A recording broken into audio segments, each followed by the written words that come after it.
스코틀랜드의 언론인이자 정치인이었던 프랜시스 호너라는 분이 있는데요.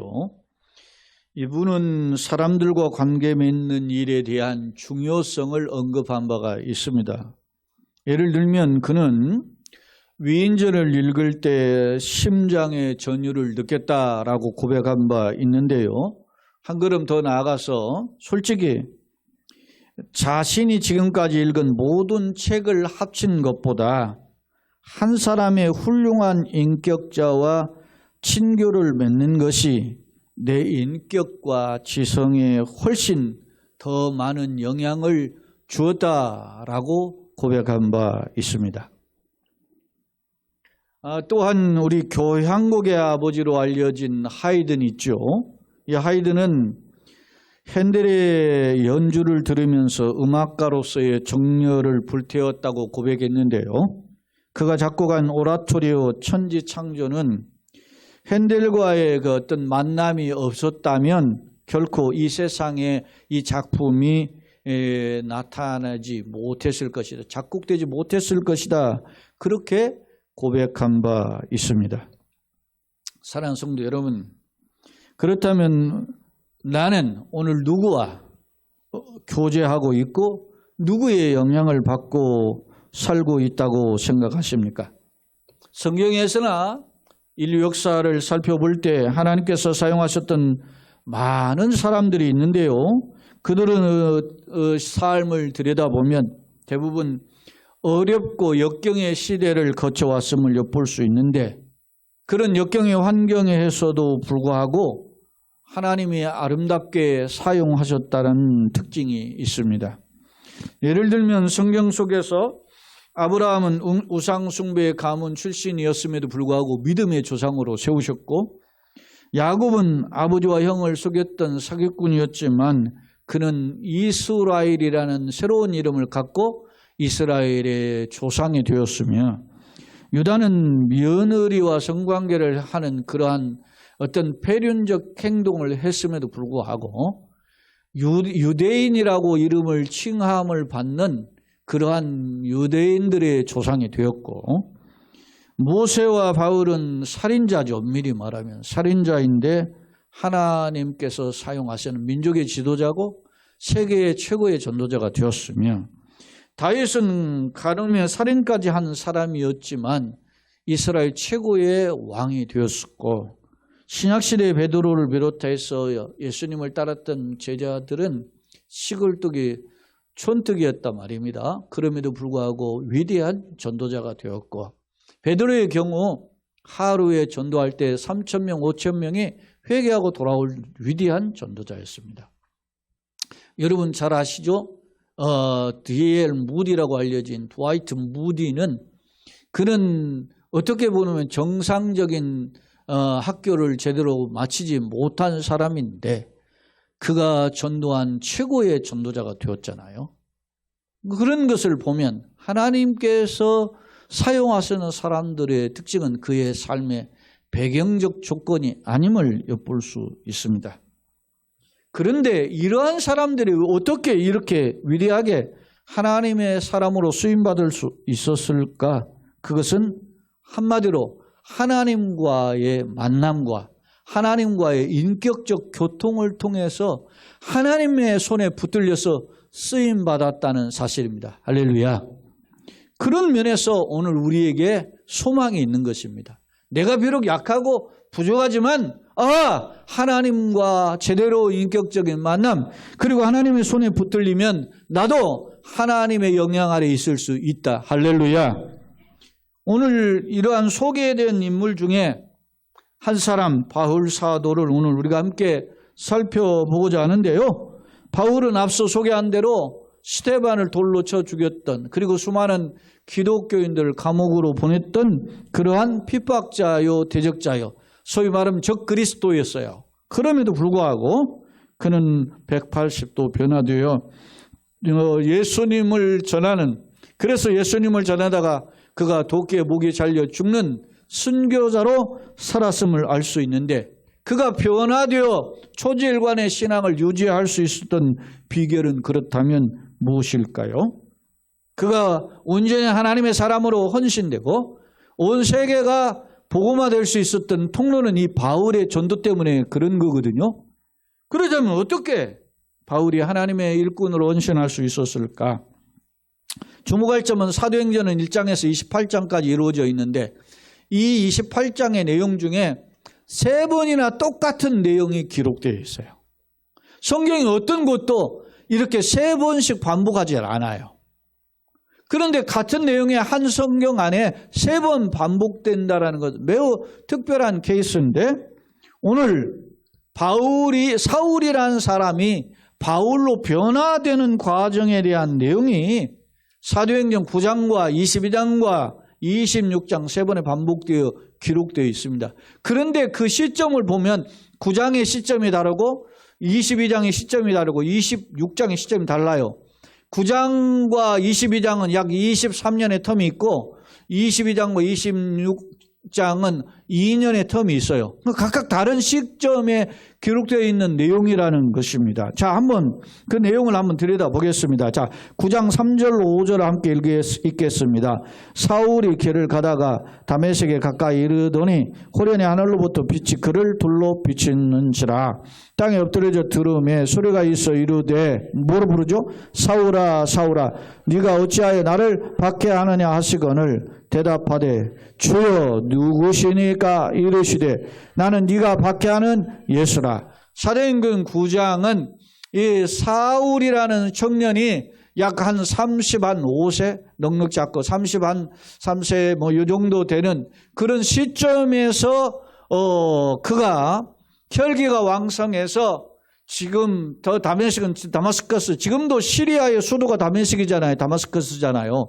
그곳에 가서 그러니까 이스라엘의 영토 밖에 엄밀히 말하면 영토 밖에 있는 데까지 쫓아가가지고 그 유대인들을 잡아다가 감옥으로 가두려고 하는 그런 아주 악질적인 어떤 극성분자였단 말이죠. 그런다가 오늘 예수님 만나서 보여줘요. 자, 오늘 본문은 22장이죠. 22장 6절로 8절 한번 또 읽겠습니다. 자, 가는 중에 다메섹에 가까이 갔을 때 오정쯤 되어 호련히 하늘로부터 큰 빛이 나를 불러 비침에 내가 땅에 엎드려져 들으니 소리있어 이르되 사울아 사울아 네가 왜 나를 박해하느냐 하시거늘 내가 대답하되 주님 누구시니까 하니 이르시되 나는 네가 박해하는 나사렛 예수라 하시더라.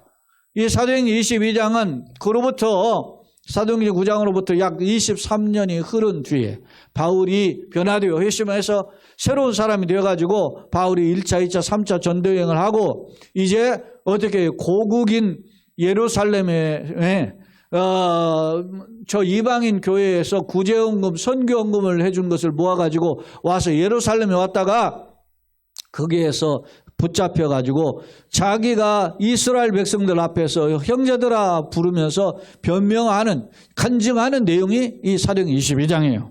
자, 또 26장을 한번 보겠습니다. 26장 12절로 15절 시작. 그 일로 대제사장들의 고난과 염을 받고 다메섹으로 갔나이다. 왕이여 정오가 되어 길에서 보니 하늘로부터 해보다 더 밝은 빛이 나와 내 동행을 둘러 비치는지라. 우리가 다 땅에 엎드려져 내가 소리를 들으며 히브리 말로 이르되 사울아 사울아 네가 어찌하여 나를 박해하느냐. 가시체를 뒷발질하기가 내게 고생이니라. 내가 대답하되 주님 누구시니까. 주께서 이르시되 나는 네가 박해하는 예수라 라고 기록하고 있습니다. 이 26장은 바울이 지금 예루살렘에 왔잖아요. 와가지고 붙잡혔어요. 붙잡혀가지고 재판을 받게 되는데 2년 동안 가이사라고 하는 곳에 감옥에 갇히게 되어요. 그래서 2년 동안 갇히는 동에 이제 총독이 바뀌게 되는데 바뀌는 중에 새로운 총독이 부임하자 새로운 총독과 또 그 축하하러 왔던 아그리파 왕 앞에서 자기가 전하는 거예요. 그러니까 엄밀히 말하면 이 본문은 9장으로부터 25년이 지난 뒤의 일이에요. 그런데도 여전히 바울은 자신이 만났던 과거에 자신이 이렇게 악질이었지만 이렇게 예수님을 만나서 이렇게 변화되었다. 그 예수님을 이야기하고 있음을 알 수 있어요.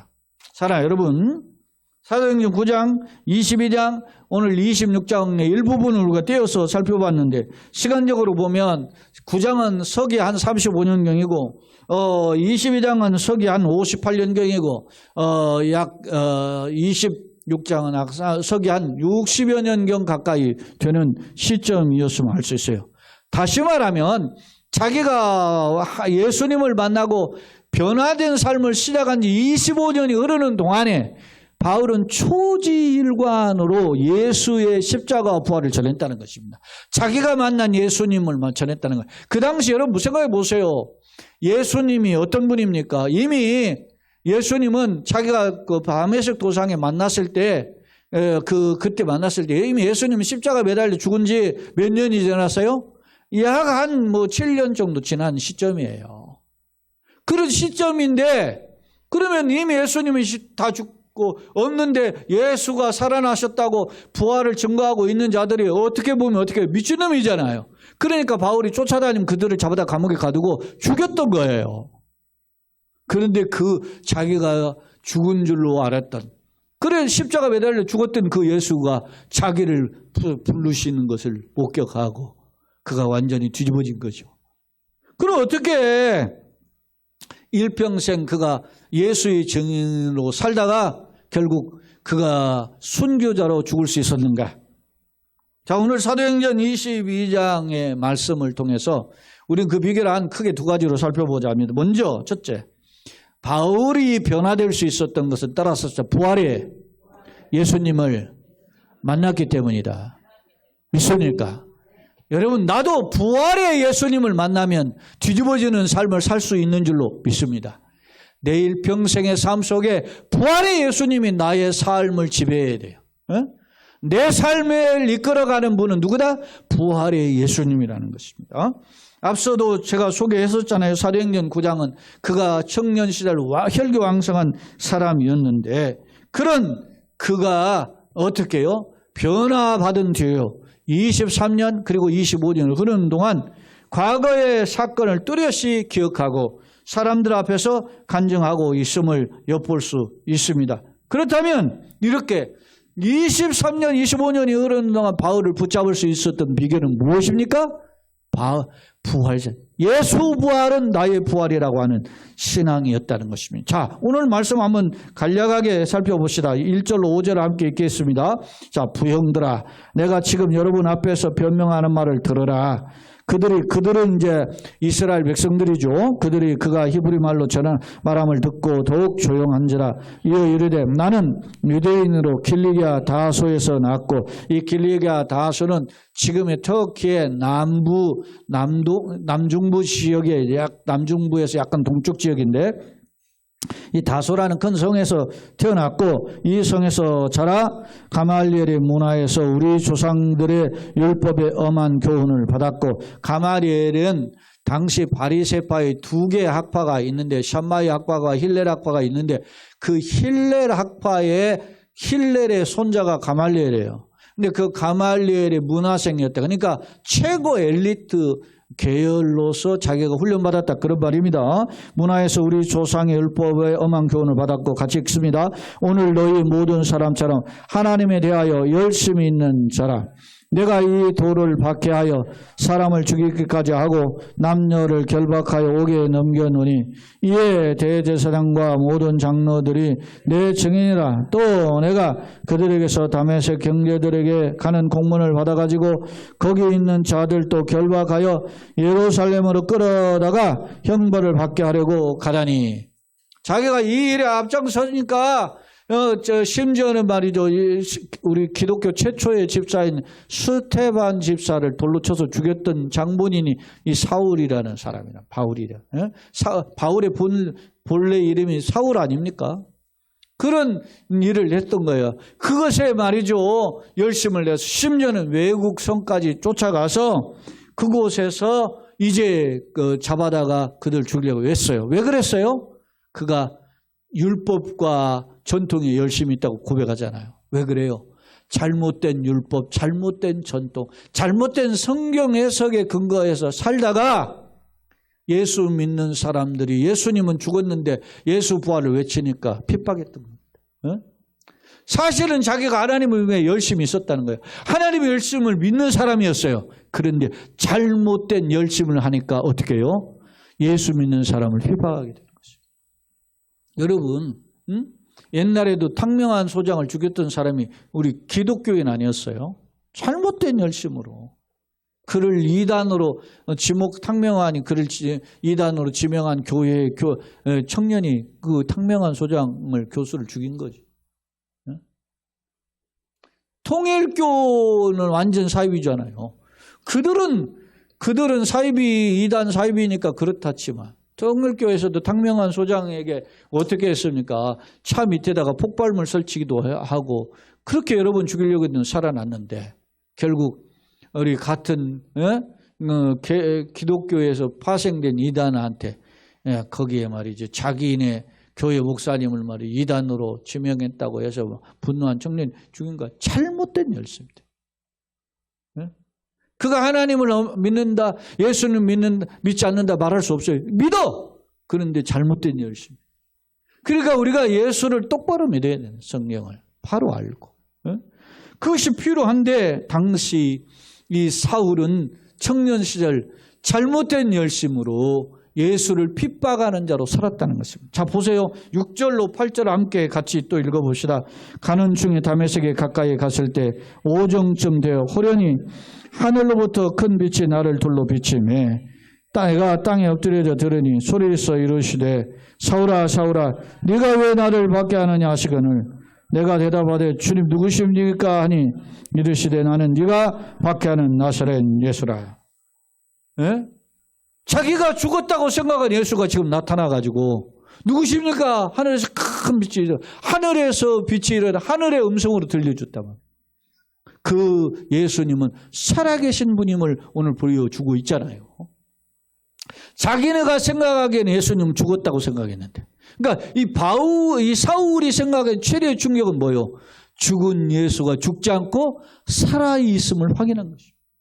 사랑하는 성도 여러분, 세상 사람들은 예수님을 어떻게 해요? 그냥 역사적인 한 사건의 인물로 이야기해요. 혹은 어떤 사람은 그냥 하나의 서로하여 신화라고 이야기해요. 실제 신학자, 독일의 신학자는 루돌프 볼트만이라고 하는 사람은 예수님의 메시지 전한 내용이 중요하지 예수님이 과거에 살았는지 안 살았는지 그 중요하지 않다 이렇게 이야기해요. 이런 엄청난 헛소리를 하고 다녀요. 만약에 여러분 보세요. 예수님이 역사 속에서 살아 계시지 않았다면 예수님의 하신 말씀이 다 가짜예요. 인간이 지어낸 말이란 말입니다. 이건 사탄의 메시지란 말이죠. 예수님은 살아 계신 분이란 말입니다. 예수님은 역사 속에서 십자가에 죽으셨고 사흘 만에 부활하셨고 승천하신 분이란 말입니다. 그것을 우리가 믿는 거예요. 그 예수님이 다시 하늘로 본 그대로 다시 오실 것임을 성경에서 약속하셨고 천사들이 증언했잖아요. 그대로 오실 것을 우리가 기대하는 것이 기독교의 신앙이라고. 그래서 예수 부활 나의 부활 예수님의 재림 영원한 생명 이것을 믿는 것이 기독교의 신앙이라고 합니다.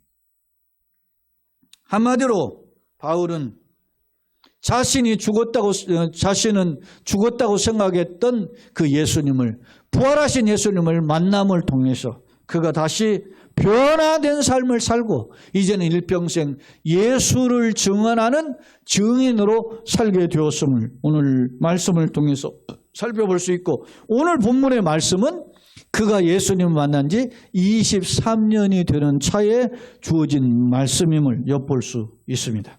사랑하는 성도 여러분, 우리 모두에게 이런 예수님의 부활의 역사를 경험하는 축복의 걸음들이 되시길 예수님의 이름으로 축원합니다. 아멘. 동시에 오늘 보세요.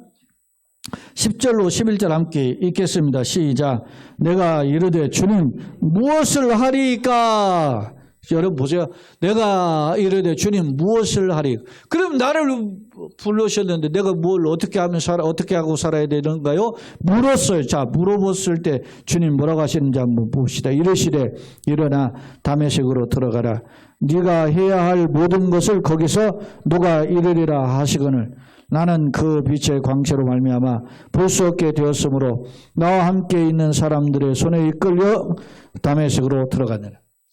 바울이 광명한 빛을 보고 소리를 들었잖아요. 앞을 보지 못하고 3일 동안 식음을 전폐하고 사람들이 끌려가지고 다메섹으로 갔다가 다메섹 도성에서 있는 예수님의 제자 아나니아라는 사람이 있어요. 이 아나니아라는 사람은 기독교 전통에서 예수님이 파송했던 70명의 전도대 중에 한 사람으로 여겨지는 사람이 아나니아라는 사람이에요.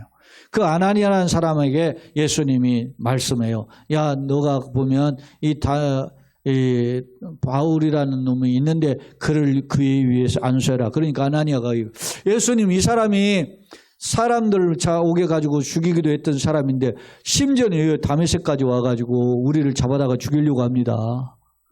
아나니아가 말이지 이 사람을 알잖아요. 지금 사울이 어떤 사람인지 두려워 걱정하니까 내가 예수님 말씀해 이 사울은 내가 복음을 위하여 택한 나의 그릇이다. 그렇게 말씀해요. 그러니까 이 아나니아가 가서 사울에게 어떻게 해요? 안수하면서 예수님의 메시지를 전달해 줘요. 자, 그 내용이 22장 12절로 15절에 함께 읽겠습니다. 율법에 따라 경건한 사람으로 거기 사는 모든 유대인들에게 칭찬을 듣는 아나니아라 하는 이가 내게 와 곁에 서서 말하되 형제 사울아 다시 보라 하거늘 즉시 그를 쳐다보았느라 그가 또 이르되 우리 조상들의 하나님이 너를 택하여 너로 하여금 자기 뜻을 알게 하시며 하나님의 구원의 비밀 생명 구원의 비밀을 알게 하시며 그리고 그의 의인이 누구예요? 십자가에 죽으신 예수님 그 의인을 보게 하시고 그 입에서 나오는 음성을 듣게 하셨 예수님의 음을 보고 음성을 듣게 하셨으니 같이 읽습니다. 네가 그를 위하여 모든 사람 앞에서 네가 보고 들은 것에 증인이 되리라. 네가 만난 예수의 증인으로 일평생 살아라. 하나님께서 사명을 주셨어요. 할렐루야. 아나니아라는 사람을 통해서 안수해 주시고 여러분 때때로 우리가 어떤 길을 갈지 모를 때 성경을 통해서 깨닫게 하시고 또 기도해 주시고 그러잖아요. 내 생각 내 방향성으로 사는 게 아니라 하나님의 비전 하나님의 주신 나의 사명에 붙들려 사는 것이 인생이라 말입니다. 그래서 바울은 그 뒤로 그가 변화되어 일평생 예수만을 전하는 전도자로 살았던 것입니다. 그리고 그가 바울이 1차 전도여행, 2차 전도여행, 3차 전도여행을 마치고 이제 아시아와 저 유럽에 있는 이방 교회의 성도들이 후원해주는 그러한 후원금을 가지고 예루살렘에 왔다가 예루살렘에서 어떻게 해요? 잡힌 거예요. 잡혀서 사람들이 막 바울을 죽이려고 하니까 지금 천부장이라는 군사가 그를 딱 이렇게 붙잡아 놓고 이제 재판을 하는 과정이 1차 재판. 그 1차 재판하는 내용이 22장 내용이에요. 그래서 그 천부장과 이스라엘 백성들과 그 지도자들이 있는 가운데서 자기가 지금 설명한 내가 왜 이렇게 변화됐는지 사람들 봐라. 여기 있는 대제사장이나 그 있는 옛날에 내 경력이 어떤 사람인지를 다 안다. 그런데 내가 손바닥 뒤집도 180도 변화된 삶을 살게 된 것은 바로 죽었다고 생각했던 그 예수님을 부활하신 예수님으로 내가 만났기 때문이다. 할렐루야. 이렇게 간증하고 있는 것입니다. 보세요. 바울이 그 예수를 전하다가 어떤 고난을 당했는지. 자, 고린도후서 11장 24절로 27절은 바울이 자기가 전도하면서 당한 고난들을 열거해 시작. 유대인들에게 40의 가나 가마매를 5번 맞았으며 3번 태장으로 맞고 1번 돌로 맞고 3번 파산하고 일주야를 깊은 바다에서 지냈으며 여러 번 여행하면서 강의 위험과 강도의 위험과 동족의 위험과 이방인의 위험과 신의 위험과 광야의 위험과 바다의 위험과 거짓 형제 중의 위험을 당하고 또 수고하며 애쓰고 여러 번 자지 못하고 줄이며 목마르고 여러 번 굶고 춥고 헐벗었노라. 바울이 그동안 이게 지금 고린도후서 11장이잖아요. 요 간증을 요걸 간증한 뒤에 예루살렘에 왔다가 잡힌 거예요. 그러니까 오늘 본문은 어떤 거예요, 지금? 바울이 소위 산전수전을 다 겪고 고난을 다 당하면서도 끝까지 오뚜기처럼 다시 일어나서 복음을 전하는 자로 살았음을 보여준단 말이에요. 왜 그렇게 살았느냐? 돈벌이 때문에 그랬느냐? 아니면 세상에 유명해지려고 그랬는가? 아니면 세상 사람들의 인기 있고 박수받기 위해서 그랬느냐? 결코 그런 게 아니라 오직 뭐요? 자기가 만났던 부활의 예수님, 그리고 자기에게 뭐요? 이제는 네가 예수를 핍박하는 자로 살았지만 이제는 예수를 전하는 자로 살라는 예수님의 사명에 붙들려 살게 되었기 때문에 이런 고난을 당해도 흔들리지 않았던 것인 줄로 믿습니다. 그렇습니다. 바울은 일평생 자기가 핍박했던 예수님을 제대로 만나고 그 예수님의 그 동행하심 속에서 승리하는 걸음을 살 수 있었던 것입니다. 제가 청년 때 읽었던 책이 이분 후안 카를로스 오르티즈 목사님의 책이 여러 권이 뭐 제자입니까를 비롯해서 주님과 동행하십니까? 당신의 많은 기도들은 천국에 말이죠. 잡동사니 우편물로 취급당합니다. 뭐 이런 책들을 제가 이분의 책을 읽었는데 그 중에 주님과 동행하십니까? 라고 하는 이 카를로스 오르티즈 목사님의 책에 보면 이런 표현을 하고 있어요. 바울은 자신의 역경의 순간, 특히 사도행전 26장, 27장에 나타나는 그런 역경의 순간을 가리켜서 그가 배가 파산하는 순간에도 바울이 흔들리지 않을 수 있었던 것은 그가 하나님, 예수님이죠. 예수님이 주신 최신 누스를 가지고 살았기 때문이다라고 소개하고 있어요. 자, 한번 사도행전 27장 22절로 25절을 한번 살펴보겠습니다. 바울이 풍랑 중에서도 담대히 설득하는 장면인데 한번 읽어봅시다. 시작. 내가 너희를 권하노니 이제는 안심하라. 너희 중에 아무도 생명에는 아무 손상이 없겠고 오직 배뿐이라.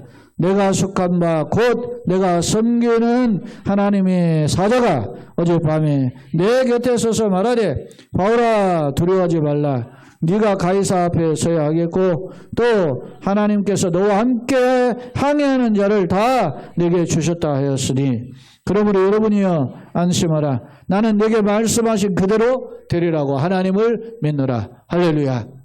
다 배가 파산해서 276명이 탔던 배가 막 다 파산해 죽게 되는 상황인데 바울은 두려워하지 않고 오히려 그 기진맥진 해가지고 보름 동안 말이죠. 먹지 못하고 기진맥진 있는 이 사람들을 막 설득해요. 안심하라. 하나님 나에게 어젯밤 말씀하셨다. 당신들 모두 살 것이다. 그렇게 약속.